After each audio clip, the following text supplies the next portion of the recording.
ओम शांति। बाबा good morning. आज बाबा के 30 नवंबर 2021 के महावाक्य हैं। आज नवंबर मास का लास्ट डे है। बाबा की मुरली सुनेंगे। आज बाबा का क्या इशारा है। बाबा ने सार में कहा, मीठे बच्चे, सवेरे सवेरे उठ बाप को याद करो तो सतो प्रधान बन जाएंगे। अमृत वेले का समय बहुत अच्छा है। बाबा ने प्रश्न पूछा, आज्ञाकारी बच्चों की निशानियां क्या होंगी? तो बाबा ने उत्तर में कहा, आज्ञाकारी बच्चे ऊंचे से ऊंचे बाप के महावाक्यों को सिर पर रखेंगे, अर्थात अपने जीवन में धारण करेंगे। उनकी चलन बड़ी रॉयल होगी, बड़े धैर्यवत होंगे। उन्हें विश्व के मालिक बनने का गुप्त नशा होगा। आज्ञाकारी बच्चे अपने किसी भी कर्म से बाप दादा की इंसल्ट नहीं होने देंगे। इंसल्ट करने वाले अर्थात अवज्ञा करने वाले बच्चे बहुत डिससर्विस करते हैं। आज्ञाकारी बच्चे सदा फॉलो फादर करते, कभी उल्टा काम नहीं करते। और गीत क्या सुना हम सब ने? छोड़ भी दे आकाश सिंहासन, अब धरती पर आ जा रहे। ओम शांति। मीठे मीठे रूहानी बच्चों ने 2 अक्षर सुने। अब बच्चे तो इनका अर्थ समझ ही गए हैं कि बाप यहाँ है। बाप बैठ राइट बात समझाते, क्योंकि हर एक बात मनुष्य जो कहते हैं ज्ञान के बारे व ईश्वर के साथ मिलने के बारे में, वो है रॉन्ग। अब गीत के अक्षर सुने, छोड़ भी दे आकाश सिंहासन। एक तरफ से कहते हैं ठिकर भीतर में है, कण कण में है, सर्वव्यापी है, और दूसरी तरफ गीत क्या कह रहा है? छोड़ भी दे आकाश सिंहासन, अब धरती पर आ जा। तो सब गीत झूठ हो गए। सब जो बातें हैं सब जो नीचे नीचे की बातें हैं वो झूठी हो गई। सर्वव्यापी भी नहीं। अगर सर्वव्यापी हो तो ऊपर से हम कैसे बुला रहे हैं? कण कण में है, ठिकर भीतर में, ये अवतार वो अवतार। बाबा कहता है अगर नीचे ही है तो फिर ऊपर से क्यों बुला रहे हैं? इसलिए वो सारी बातें रॉन्ग हो जाती हैं। अब गीत के अक्षर सुने, छोड़ भी दे आकाश सिंहासन, लेकिन आकाश सिंहासन क्या है ये भी कोई को पता नहीं है। पतित पावन को तो आना ही है। कोई कहते हैं भगवान है ही नहीं, कोई कहते हैं सब भगवान ही भगवान है, आएगा क्यों? ये तो तुम बच्चों ने जाना है कि बाप आया हुआ है। फिर ये गायन आदि सब भक्ति मार्ग का सुनना अच्छा नहीं लगता है। पतित पावन आकर अपना परिचय देते हैं, देकर रचना के आदि मध्य अंत का राज समझाते हैं। बाकी दुनिया में ये बातें और कोई भी समझ नहीं सकते। यहाँ भी कितनी मत के आदमी हैं, कहते हैं मनुष्य पवित्र बने, ये तो हो ही नहीं सकता। एक तरफ कहेंगे गीता में लिखा है काम महाशत्रु है, दूसरी तरफ कहेंगे ऐसा कैसे हो सकता है, तो सब होता ही है। बाबा कहते सो जरूर जब तक भगवान ना आए तब तक पवित्र कैसे बन सकते हैं? परमात्मा ही आकर शिक्षा देते हैं और टेम्पटेशन भी देते हैं कि इसमें प्राप्ति कितनी भारी है। तुम जानते हो, बाप कहते हैं मेरा बनकर श्रीमत पर नहीं चलेंगे तो क्या होगा? सजाएं खानी पड़ेंगी। जैसे बाप सगीर बच्चों की चलन ठीक नहीं देखते हैं तो चमाट मार देते हैं ना। ये बाप चमाट तो नहीं मारते, सिर्फ समझाते हैं। प्रतिज्ञा ब्लड से भी लिख कर देते हैं, फिर भी हार जाते हैं। मनुष्य को पता ही नहीं है तो पवित्र बनने से क्या मिलता है? पतित किसको कहा जाता है? बाप समझाते हैं जो विकार में जाते हैं वो है पतित। मनुष्य समझते विकार छोड़ना इम्पॉसिबल है, असंभव है, ये तो हो ही नहीं सकता। बोलो देवी देवताएं तो संपूर्ण निर्विकारी थे। चित्र दिखाने चाहिए, ये निर्विकारी दुनिया थी ना। पवित्रता थी तो भारत कितना साहूकार था, शिवालय था। मनुष्यों को ये फुरना रहता है कि विकार बिगड़ दुनिया कैसे बढ़ेगी। अरे गवर्नमेंट तंग हो गई है कि दुनिया बढ़े नहीं, फिर भी हर वर्ष कितने मनुष्य बढ़ते रहते। कम होना तो बहुत मुश्किल है। यहाँ बेहद का बाप कहते हैं अगर तुम पवित्र बनेंगे तो हम तुमको स्वर्ग का मालिक बनाएंगे। आमदनी बहुत भारी है। बच्चे जानते हैं बरोबर माया जीत बनने से हम जगत जीत बन जाएंगे। रावण को जीत राम राज्य पाएंगे। वहाँ ये विकार हो नहीं सकते। तुमने जीत लिया है ना। ये बातें कोई मुश्किल समझते हैं, कहते हैं इसके बिगड़ दुनिया कैसे चलेगी। जैसे पूरी दुनिया चलाने का ठेका भगवान की जगह इंसान ने लिया हो। तो क्या कहते हैं इसके बिना दुनिया कैसे चलेगी। ऐसी जो बातें करे तो समझना चाहिए ये आदि सनातन देवी देवता धर्म का नहीं है। उसको पवित्रता अच्छी नहीं लगेगी, ना ही ये बातें समझ में आएंगी। जहाँ भी तुम भाषण करते हो तो बोलो भगवान उवाच। भगवान कहते हैं काम महाशत्रु है, उन पर जीत पहनने से तुम जगत जीत बनेंगे। समझानी बड़ी सीधी है, परंतु फिर भी वो समझते नहीं है या समझाने वालों में अकल नहीं। या तो सामने वाले को समझ नहीं आ रहा है, या तो फिर बाबा कहते समझाने वाले को ही अकल नहीं है और सही से नहीं समझा रहा होगा। बाबा तो समझते हैं बच्चे रुपए में 5 आना भी मुश्किल से सीखे हैं, या तो फिर खुद पूरे योगी नहीं बने हैं तो ताकत नहीं मिलती है। याद से ही ताकत मिलती है। बाबा सर्वशक्तिवान अथॉरिटी है ना। योग हो तो शक्ति भी मिले। योग तो बहुत बच्चों का बिल्कुल कम है। सच भी कोई लिखते नहीं है। याद का चार्ट नोट करें सो भी मुश्किल है। टीचर्स ही चार्ट नहीं रखती तो स्टूडेंट कैसे रखेंगे। बहुत स्टूडेंट योग में बहुत तीखे हैं। मुख्य बात है बाप को याद करना है। योग अक्षर शास्त्रों का है। मनुष्य सुनकर मूंझ जाते हैं, कहते हैं योग सिखाओ।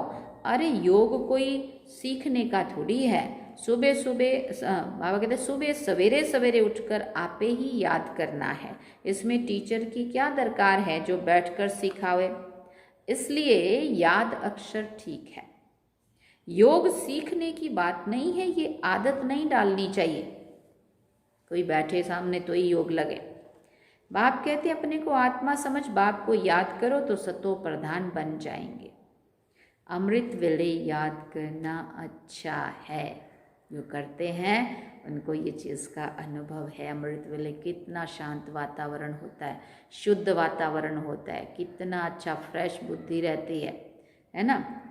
भक्ति भी सवेरे उठकर करते हैं ना। ये भी तो बाप को याद करना है। फिर बाबा ने पूछा याद क्यों करते हैं। क्योंकि बाप से वर्षा मिलना है।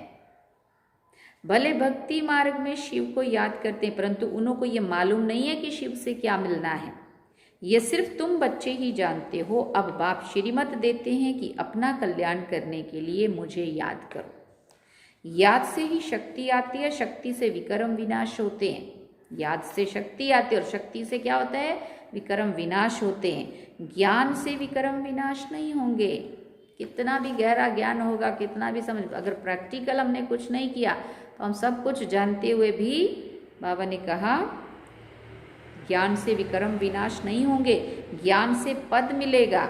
पतित से पावन बनते हैं याद से। बहुत बच्चे इसमें फेल्योर हैं। बहुत अच्छे अच्छे महारथी 5 आना भी मुश्किल याद करते हैं। कोई तो 1 पैसा भी याद नहीं करते हैं। इसमें बड़ी मेहनत चाहिए। समझानी तो झट सीख जाते हैं, परंतु बेड़ा पार तब होगा जब याद में रहेंगे। तब ही जन्म जन्मांतर के विक्रम विनाश हों, फिर पुण्यात्मा बन जाएंगे। बाप को बुलाते हैं आकर हमें पतित से पावन बनाओ। पावन तो ढेर बनते हैं, परंतु ऊंच वर्षा वो पाएंगे जो याद में अच्छी रीति से रहेंगे। तुम्हारे से जो बांधेलियां हैं वो जास्ती याद करती हैं। बाबा कहते तुम्हारे से तो जो बांधेलियां हैं वो जास्ती याद करती हैं। याद से ही विक्रम विनाश हो सकते हैं। तो जब कोई कहे कि पवित्र रहना इम्पॉसिबल है तो फिर उनसे बात भी नहीं करनी चाहिए। बाबा कहते निर्विकारी भारत था तो सतो प्रधान था, परंतु साहूकारों की बुद्धि में यह ज्ञान बैठना ही मुश्किल है, क्योंकि याद में ही मेहनत है।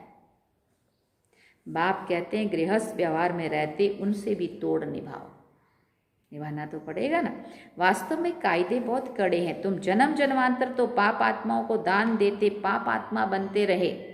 अभी तुम पाप आत्मा को पैसा नहीं दे सकते, परंतु दादे का वर्षा है तो देना पड़ता है। इसलिए बाप कहते हैं पहले सब लौकिक के काम उतार कर फिर सरेंडर हो जाओ। ऐसा भी कोटों में कोई निकलता है, मंजिल बड़ी भारी है, फॉलो फादर करना है। नष्टो मोहा होना कोई मासी का घर नहीं है, बड़ी मेहनत है। विश्व का मालिक बनना प्राप्ति कितनी भारी है। कल्प कल्प जो विश्व का मालिक बने वही फिर भी बनते हैं। ड्रामा का राज भी थोड़ों की बुद्धि में बैठता है। साहूकार तो मुश्किल उठ सकते हैं, गरीब तो झट कह देते हैं बाबा ये सब कुछ आपका है। फिर उन्हों को सर्विस भी करनी है, सेवा भी करनी है। पावन बनने के लिए याद भी चाहिए, नहीं तो बहुत सजा खानी पड़ेगी। सजा खाई तो पद भी कम हो जाएगा। सजा खाते वो हैं जो याद नहीं करते हैं। ज्ञान कितना भी उठाएं उससे विक्रम विनाश नहीं होंगे।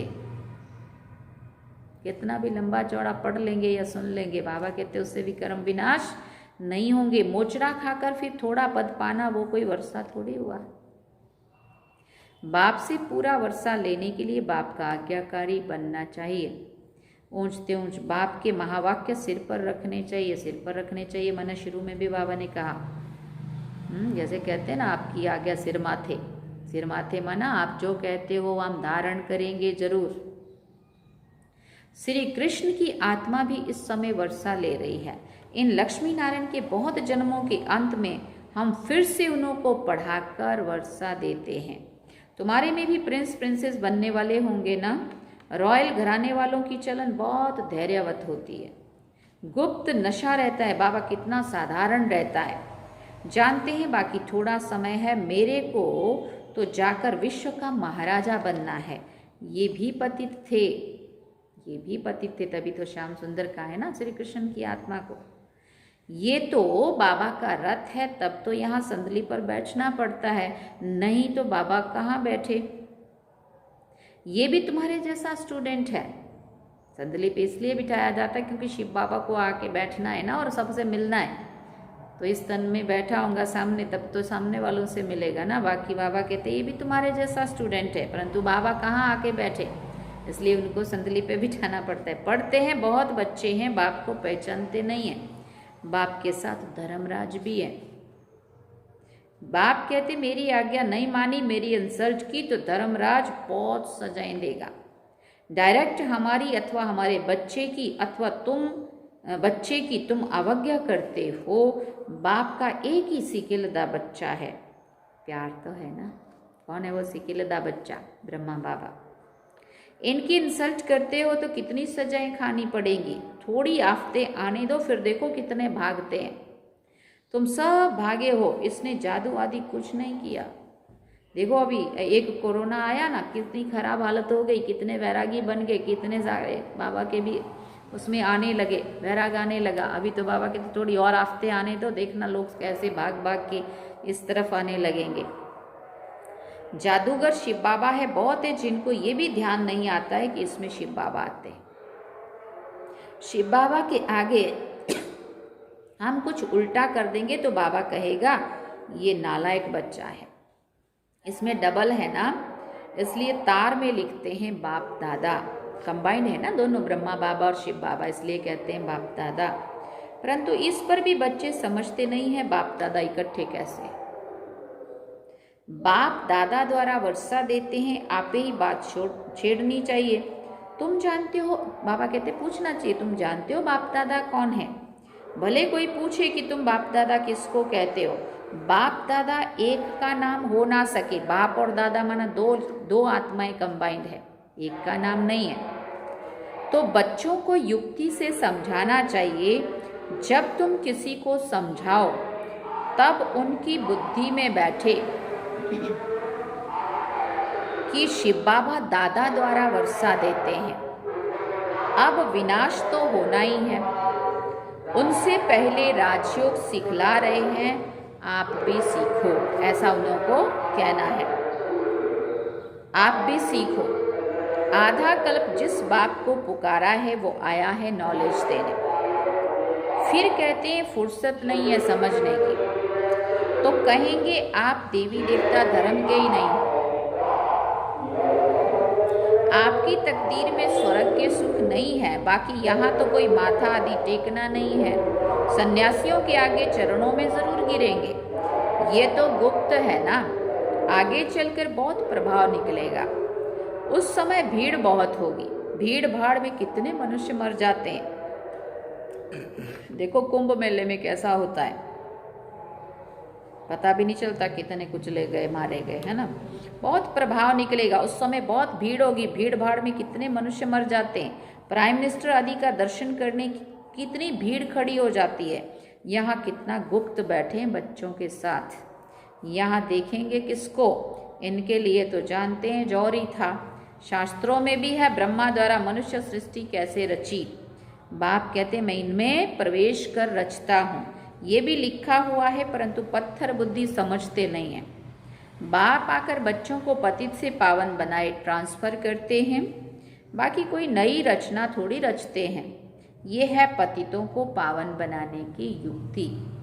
विराट रूप का चित्र भी जरूर होना चाहिए, चित्र बड़ा होगा तो समझाने में भी सहज होगा। पत्थर बुद्धि से पारस बुद्धि बनना कोई सहज बात थोड़ी है। कोई तो बिल्कुल ऐसे तवाई मिसल देख कर चले जाते हैं।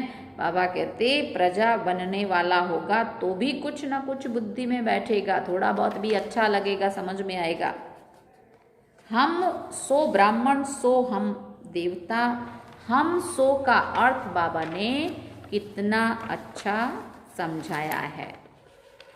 वो कहते हैं आत्मा सो परमात्मा, बस यहाँ तुम जानते हो हम आत्मा है ही, हम आत्मा पहले ब्राह्मण, फिर हम सो देवता, फिर हम सो क्षत्रिय बनते हैं डैश डैश पूरा वर्ण। हम कितने वर्णों वाले बनते हैं, 84 का चक्र लगाते हैं। बाकी जो बाद में आते हैं उनके लगभग कितने जन्म होंगे हिसाब निकाल सकते हो। चित्र बहुत अच्छे बाबा के दिल पसंद बनने चाहिए। 2-4 अच्छे बच्चे होने चाहिए जो चित्र बनाने में मदद करे। बाबा खर्चा देने के लिए तैयार है, फिर हुंडी आपे ही बाबा भराएगा। बाबा कहते हैं मुख्य चित्र ट्रांसलाइट के बनने चाहिए, मनुष्य देखकर खुश हो जाएंगे। सारी प्रदर्शनी ऐसी बननी चाहिए, परंतु बच्चों को खड़ा करने के लिए बाबा को मेहनत करनी पड़ती है। हिम्मत नहीं रखते हैं, हिम्मत हार जाते हैं, तो फिर बाबा कहते उनको खड़ा करना माना, उनको हिम्मत दिलाना। बाप की है मुख्य याद, बाप की याद है मुख्य। याद से ही तुम पतित से पावन सृष्टि के मालिक बन जाएंगे, और कोई उपाय नहीं है। चलते फिरते बाबा को याद करो, चक्र को याद करना है। तुम्हारा स्वभाव बड़ा रॉयल चाहिए। बाबा कितने दिनों से रॉयल स्वभाव के ऊपर वाणी चला रहा है। मीठा होना चाहिए, तुम्हारा बोल बड़ा मीठा होना चाहिए, तुम्हारा व्यवहार बहुत रॉयल होना चाहिए। चलते चलते कोई को लोभ, कोई को मोह पकड़ लेता है, कोई दिल पसंद चीज पर हिरे हुए हैं, नहीं मिलेगी तो बीमार हो जाएंगे। इस कारण आदत कोई भी रखनी नहीं चाहिए। अच्छा, मीठे मीठे सिकिल दे बच्चों प्रति माता पिता बाप दादा का याद प्यार और गुड मॉर्निंग। रूहानी बाप की रूहानी बच्चों को नमस्ते। हम रूहानी बच्चों की रूहानी माता पिता बाप दादा को दिलवा चांद सिकवा प्रेम से याद प्यार गुड मॉर्निंग नमस्ते। थैंक यू बाबा, शुक्रिया बाबा, मेरा बाबा, प्यारा बाबा, मीठा बाबा। अब धारणा के लिए मुख्य सार है। पहला पॉइंट, अपना कल्याण करने के लिए बाप की आज्ञा माननी है। बाप दादा की कभी भी अवज्ञा नहीं करनी है। कोई भी लोभ मोह की आदत नहीं रखनी है। दूसरी बात बाबा ने कही, अपना स्वभाव बहुत रॉयल बनाना है। सवेरे सवेरे अमृत वेले उठ बाप को याद करने का अभ्यास करना है। वरदान में बाबा ने कहा, अपनी मूरत से बाप और शिक्षक की सूरत को प्रत्यक्ष करने वाले अनुभवी मूरत भव। अपनी मूरत से बाप और शिक्षक की सूरत को प्रत्यक्ष करने वाले अनुभवी मूरत भव। सॉरी, ये बाहर का डिस्टर्बेंस हो रहा है, कोई अनाउंस कर रहा है। अपने असली पोजीशन में ठहरना यही याद की यात्रा है। जो हूँ जिसका हूँ उसमें स्थित रहो। इसी असली स्वरूप के निश्चय और अनेक बार के विजय की स्मृति से सदा नशे की स्थिति के सागर में लहराते रहेंगे। जब सुखदाता के बच्चे हैं तो दुख की लहर आ कैसे सकती है? सर्वशक्तिवान के बच्चे शक्तिहीन कैसे हो सकते हैं? इसी पोजीशन के अनुभवों में रहो तो आपकी मूरत से बाप व शिक्षक की सूरत स्वतः ही प्रत्यक्ष होगी। स्लोगन में बाबा ने कहा, सत्यवादी वो है जिसके चेहरे और चलन में दिव्यता हो। जो सत्यवादी होगा उसके चेहरे में क्या होगा? चेहरे और चलन में दिव्यता होगी। अच्छा, ओम शांति। ये थे बाबा के आज के महावाक्य जो बाबा हम सब ने सुने। बाबा ने सार में कहा, मीठे बच्चे सवेरे सवेरे उठ बाप को याद करो तो सतो प्रधान बन